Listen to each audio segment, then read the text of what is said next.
ભરૂચ જિલ્લાના જંબુસર તાલુકામાં આવેલું વિશ્વવિખ્યાત સ્તંભેશ્વર મહાદેવ તીર્થ શનિવારી અમાસ નિમિત્તે ભક્તોના ઘોડાપુર માટે સજ્જ બન્યું છે। ત્યારે સમુદ્રની વચ્ચે આવેલું આ અનોખી પૌરાણિક મંદિર કે જે રોજ 2 વખત જળ સમાધિ લે છે, જે શ્રદ્ધાળુઓ માટે અદ્ભુત આકર્ષણનું કેન્દ્ર છે। સ્કંદ મહાપુરાણના કુમારિકા ખંડમાં આ તીર્થનો વિશેષ મહિમા વર્ણવવામાં આવ્યો છે। એવી માન્યતા છે કે અહીં સમુદ્ર સ્વયં ભગવાન શિવનો જલાભિષેક કરે છે। 24 કલાકમાંથી આશરે 12 કલાક આ મંદિર સમુદ્રના પાણીમાં ગરકાવ થઈ જાય છે।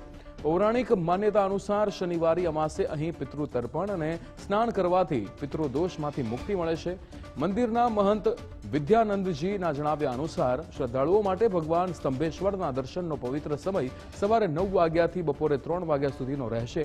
આ સમય દરમિયાન દેશ વિદેશથી આવતા હજારો શિવભક્તો મહાદેવના દિવ્ય દર્શનની સાથે જ સમુદ્રની અલૌકિક જળ સમાધિનું અદ્ભુત દ્રશ્ય પણ નિહાળી શકશે।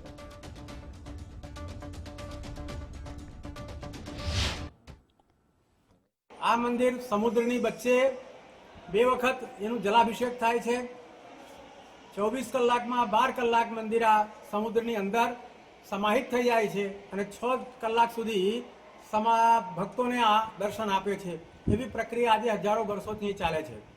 આ તીર્થસ્થાનનો સ્કંદ મહાપુરાણના કુમારિકા ખંડમાં ખૂબ વિસ્તારપૂર્વક એનો મહિમા લખેલું છે।